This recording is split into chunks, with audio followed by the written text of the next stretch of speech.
지난주에 제가 중국의 옥합 선교회와 전도사님과 통화를 하면서 통지를 하나 받았습니다. 중국에 우리 선교회가 가서 내년에 강의할 곳이 4군데 정도 됐는데, 그 중에 한 곳에서 한 곳은 1년에 2번 가기로 했는데 오지 말라는 통지를 받았어요. 왜 오지 말라고 하냐 그랬더니, 요즘 이제 중국에서 시진핑이 은근히 기독교를 핍박하는 그런 모습이 있기 때문에, 우리 외국에 있는 외국 사람이 와서 강의하는 것이 문제가 되면 자기네들이 좀 곤란해질 것 같다고, 그래서 내년에 안 왔으면 좋겠다 이렇게 통지를 받았어요.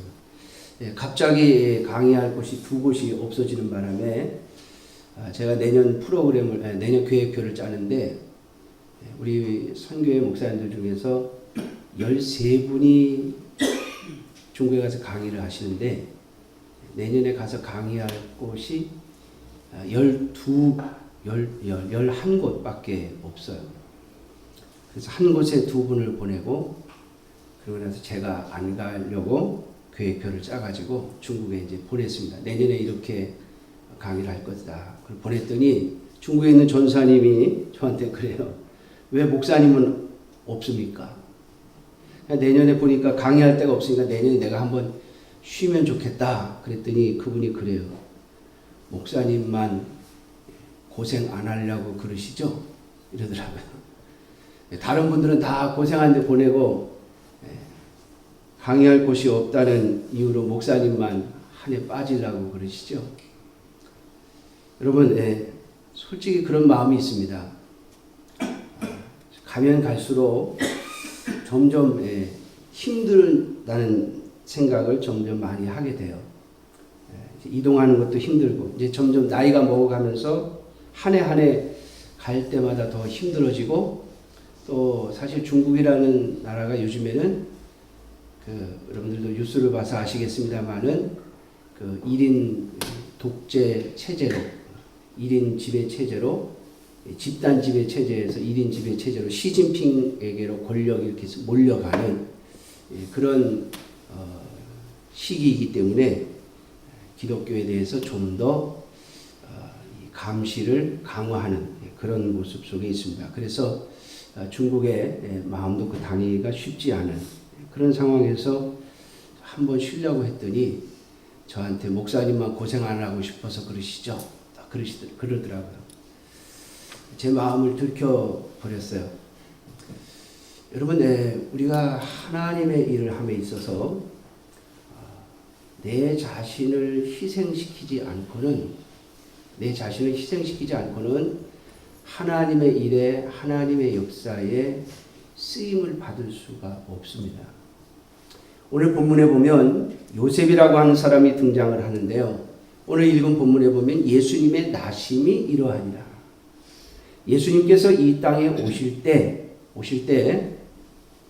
이런 일이 있었다라고 하는 기록이 있습니다. 우리가 가지고 있는 하나님께서 우리에게 주신 성경 안에 복음서가 4개가 있죠. 마태복음, 마가복음, 누가복음, 요한복음. 그런데 이 복음서 4복음서 중에서 예수님의 탄생에 대한 기록을 가지고 있는 복음서는 2개입니다. 마태복음과 누가복음. 마가복음은 예수님의 탄생을 생략하고 있고요. 요한복음은 예수님의 탄생이 아니라 예수님이 원래 태초부터, 이 세상이 만들어지기 전부터 예수님은 하나님으로서 영원 전부터 계셨던 분이다라고 하는 것을 언급하기 때문에 예수님의 탄생 기사에 대해서 말하고 있지 않습니다. 그래서 우리는 마태복음과 누가복음을 통해서만 예수님이 어떻게 이 땅에 오시게 되었는가를 볼 수가 있는데요. 누가복음은 마리아가 예수님을 잉태하게 된 사건을 구체적으로 언급하고 있습니다.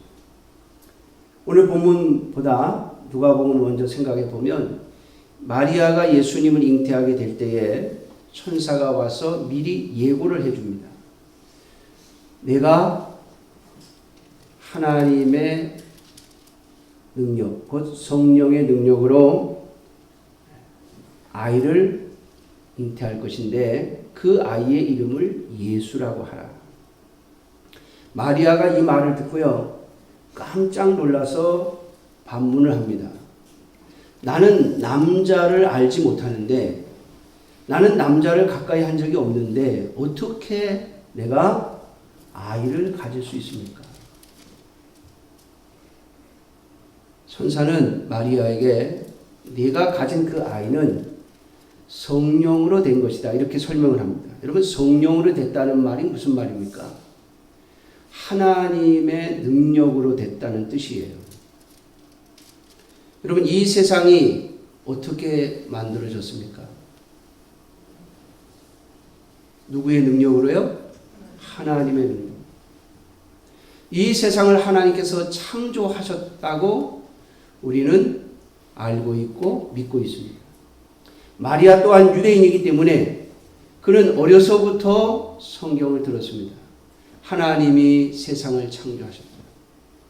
그 세상을 창조하신 하나님의 그 능력이, 무에서 유를 창조하시는 그 하나님의 능력이 너에게 임하여서 너에게 한 인간, 하나님이 이스라엘 백성들을 구원하기 위한, 하나님의 백성들을 구원하기 위하여 보내는 한 인간을 잉태할 것이다 라고 말씀해 주신 것이죠. 그러므로 성령으로 잉태된 것, 어떻게 된 건가? 아니요. 하나님이 인간을 만드셔서 아기의, 최초의 아기의 모습으로 이 마리아의 태 속에 집어넣으신 거예요.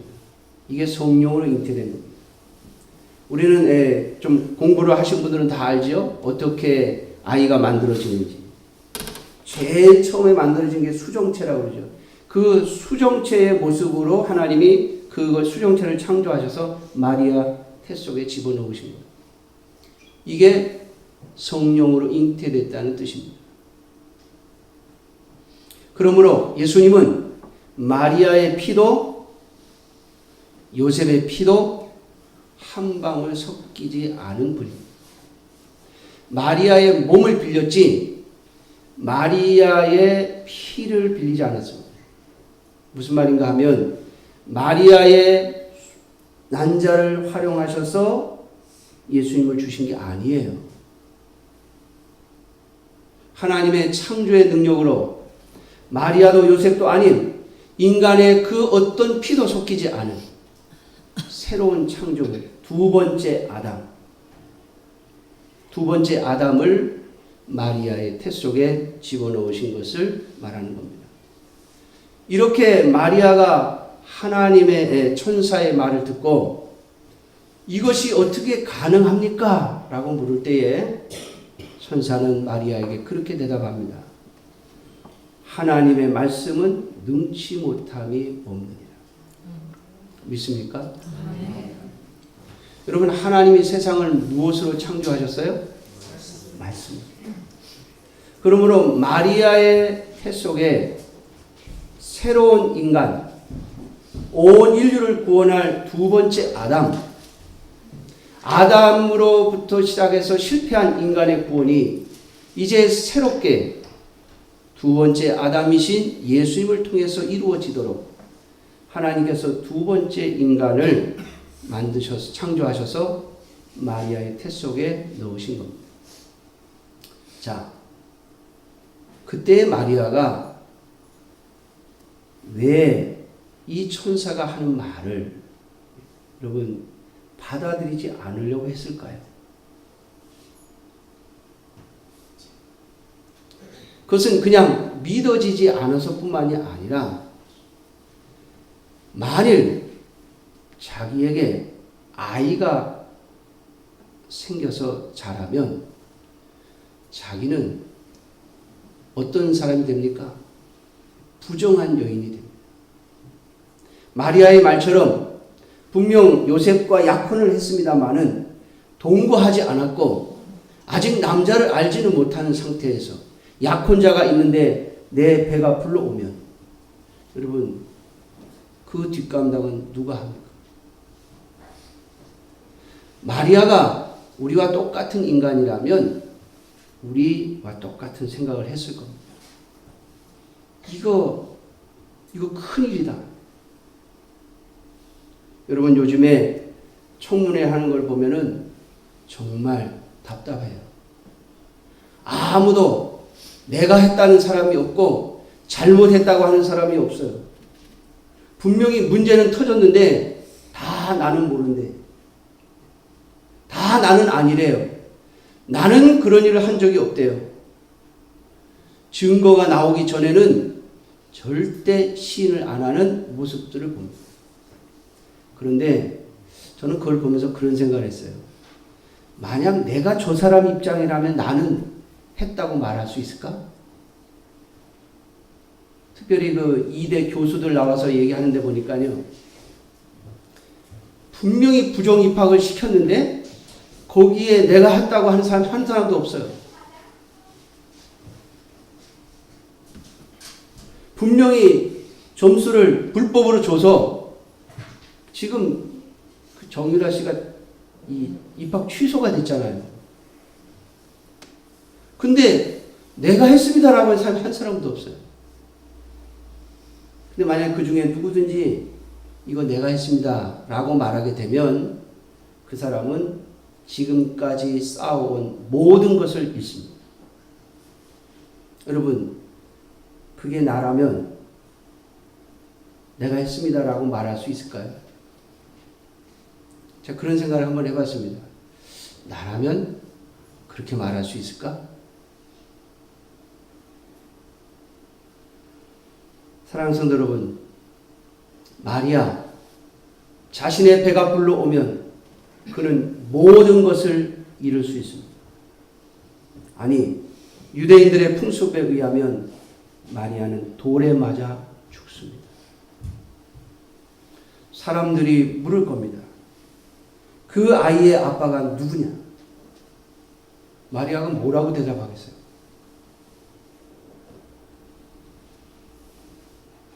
이 아이의 아빠는 하나님이다. 그렇게 말할 수 있겠어요? 그걸 사람들이 받아들여 주겠어요? 여러분, 이 땅에서 인간의 삶의 역사는 모든 것이 인과관계가 있습니다. 그러나 하나님의 역사는 인과관계가 없습니다. 제가 전에도 한번 말씀드렸죠. 제가 대학교 다닐 때 제가 다니던 교회의 강도사님이 그 금요기도회 때 설교를 하시면서 그런 얘기를 했어요. 제가 지금도 잊어버려지지가 않아요. 이 다음에 하나님 나라에 가면은 내가 하나님께 꼭 물어볼 게 있다. 왜 수많은 사람들 가운데 하나님 나를 택하셨습니까?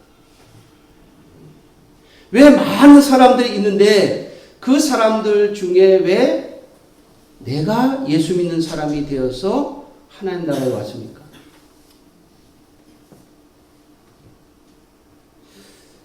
그때 저는요 그런 생각을 했어요.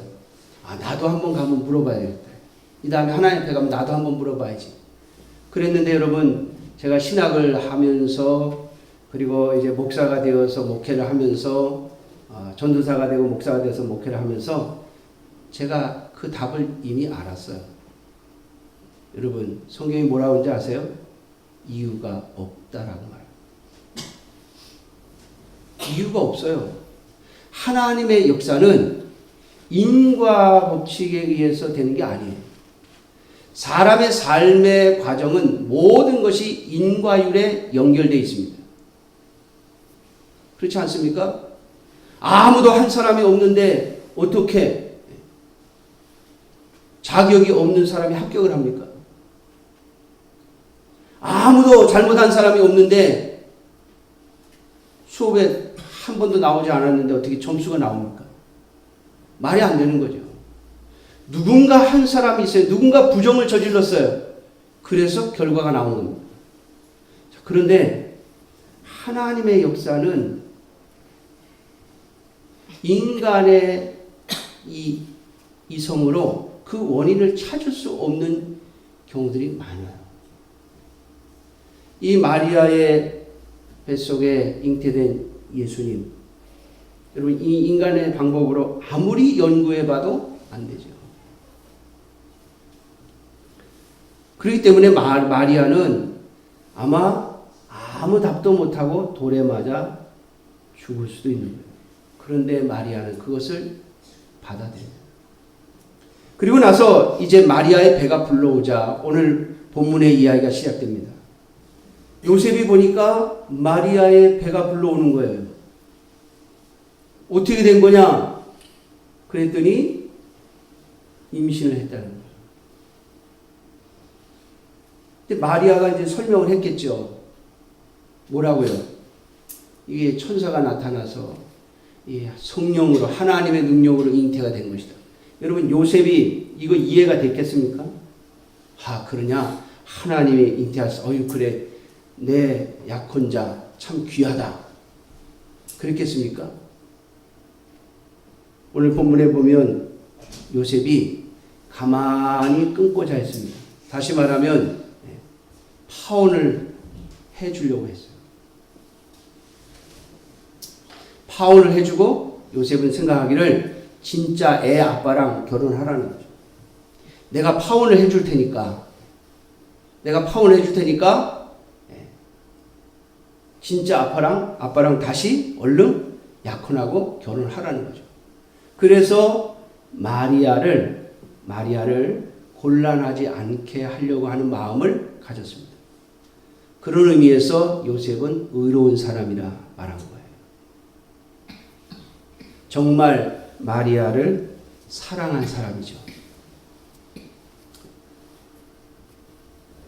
그런 마음을 가지고 이제 이걸 어떤 방식으로, 어떤 방법을 써서 어떤 시기에 이렇게 적당히 끊어줄까, 파혼을 해줄까라고 하는 생각을 하고 있던 차에 하나님의 천사가 요셉에게 현몽을 했습니다. 꿈에 나타나서 요셉에게 말합니다. 마리아가 잉태된 것은 성령으로 된 것이다. 마리아, 내 아내를 데려오기를 무서워하지 말라. 여러분, 요셉이 마음이 좋아서 요셉이 의로운 사람이기 때문에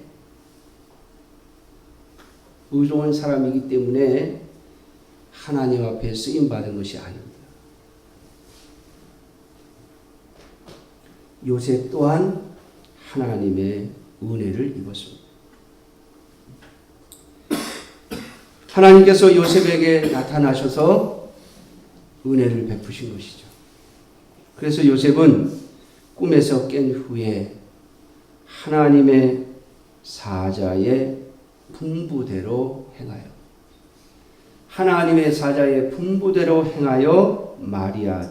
마리아를 아내로 데려왔더라 라고 하는 겁니다. 사랑하는 성도 여러분, 그러면 요셉은 어떠한 어려움도 없이 이 일을 감당했겠습니까? 요즘 같아서는 처녀가 임신을 한다고 해도 할 말이 있다고 하던가요? 요즘에는 결혼하기 전에 아기를 가지고 또 낳는 것을 흠으로 생각하지 않는 사회적인 분위기를 가지고 있죠. 그러나 여러분, 요셉이 살던 시대, 마리아가 살던 시대는요, 이건 큰 흠입니다. 저 요셉, 결혼식도 하기 전에 애부터 갖게 했다.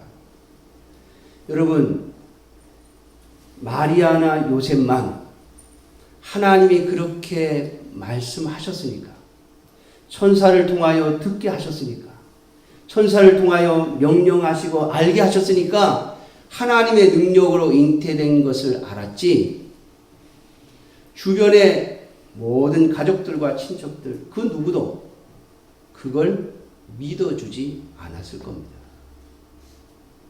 오늘 저와 여러분들 또한 하나님의 은혜를 입어 예수님이 우리의 구주이시며 우리의 왕이시며 예수님께서 하나님의 능력으로 이 땅에 오신 두 번째 아담인 것을 아는 것이지, 세상 사람들은요 지금도 과연 예수가 누구의 아들이냐고 인간 아버지를 찾으려고 지금도 연구하고 있어요, 세상. 있을 수 없다는 것이죠. 있을 수 없는 일이라는 것이죠. 그런데 누구는 압니까? 마리아와 요셉은 압니다. 그렇지만 주변 사람들은 아무도 몰라요. 그러면 요셉은 마리아의 배가 불러 빨리 혼인을 했다고 할지라도 이미 배가 불러왔기 때문에 결혼 전에 아기를 가졌다는 주변 사람들의 비난을 피할 길이 없죠. 요셉은 그것을 다 감수하고 마리아를 데려온 것입니다. 제가 오늘 왜 여러분들에게 이런 말씀을 드리는가 하면요. 여러분, 하나님의 나라의 역사는 오직 하나님의 은혜로만 감당할 수 있는 것입니다. 뿐만 아니라 하나님 나라의 역사는 반드시 순종하는 사람이 있어야만 이루어집니다. 마리아가 자신의 희생을 거부했더라면, 요셉이 난 그렇게 못하겠다고 했더라면, 하나님의 역사는 온전히 성취되지 못했을 것입니다. 예수님은 자라면서 끊임없이 사생아라는 소리를 들었을 것이고, 마리아는 끊임없이 부정한 여인이라는 소리를 들었을 것입니다.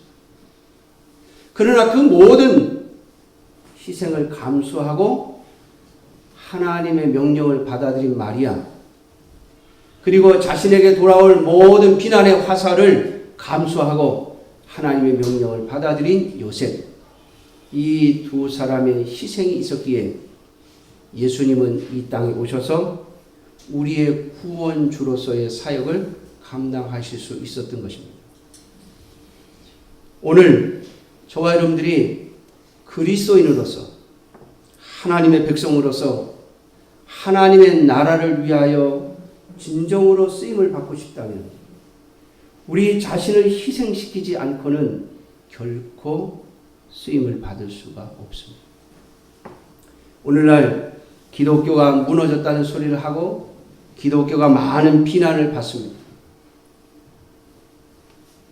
그런데 이 모든 것들을 다시 원래대로 회복하려면, 처음에 한국에 기독교가 들어왔을 때 많은 핍박을 받으면서도 사람들이 교회를 욕하면서도 나는 믿지 않는다고 하면서도 아이들은 다 교회로 보냈습니다. 제가 어렸을 때만 해도요, 저랑 같이 교회를 다니던 아이들, 부모님들 예수 안 믿는 사람들 많았어요. 자신들은 기독교 신앙을 갖고 있지 않음에도 불구하고 애들은 다 교회 보냅니다. 그만큼 기독교가 이 땅에 들어와서 사람들에게 인정을 받았다는 것이죠. 그런데 지금은요, 안 보냅니다. 안 보낸다고 말합니다. 이걸 여러분 다시 회복시키고 복음이 사람들의 마음속에 들어가게 하려면 오늘 저와 여러분들이 마리아처럼 요셉처럼 하나님의 나라를 위하여 희생하는 부분이 있어야 한다는 것이죠. 우리의 희생 없이 하나님의 나라는 온전히 설 수 없습니다. 아니, 우리의 희생 없이도 하나님은 세우실 수 있지만 하나님은 그런 방법을 택하시지 않았습니다. 성경의 모든 역사가 하나님이 부르신 믿음의 사람들의 희생을 통해서 하나님의 나라가 이루어져 가고 성취되어져 가는 역사를 그리고 있습니다. 오늘 예수님의 탄생의 역사 속에도 마리아와 요셉의 희생이 있었음을 잊지 마셔야 할 것입니다. 그러나 여러분, 기독교의 희생은 반드시 하나님의 역사를 달고 나옵니다. 하나님의 역사는 희생하고자 하는 자들에게 붙어 나옵니다. 마리아와 요셉 그렇게 희생할 때 하나님께서 그들을 보호하시고 인도하시고 그들이 예수님을 성인이 될 때까지 양육하는데 부족함이 없도록 하나님이 역사하십니다. 그리고 예수님은 이 땅에 오신 목적을 다 이루셨죠. 사랑하는 성도 여러분, 오늘 저와 여러분들이 하나님의 나라, 예수님의 나라를 위하여 진정으로 희생하고자 할 때 하나님의 역사는 우리의 삶 속에서 이루어질 것입니다. 그러므로 이 요셉이 하나님의 명령을 받고서 오늘 24절에 나오는 것처럼 잠에서 깨어 일어나 주의 사자의 분부대로 행하여 라고 말씀하고 있는 것처럼 오늘 저와 여러분들 또한 하나님의 명령을 따라 행하는 주의 자녀들이 되어지시기를 주님의 이름으로 축원합니다. 하나님의 명령은 반드시 우리의 희생을 요구합니다. 하나님의 명령은 반드시 우리의 믿음을 요구합니다. 당연히 될 것을 하나님 우리에게 명령하시지 않습니다. 우리의 생각에 손해볼 것 같고 힘들어질 것 같고 어려워질 것 같은데 하나님 그걸 하라고 그래요. 왜요? 그래야 거기에 믿음이 설 자리가 있고 그래야 그 믿음 다음에 하나님의 역사가 나올 자리가 있기 때문에 그렇습니다.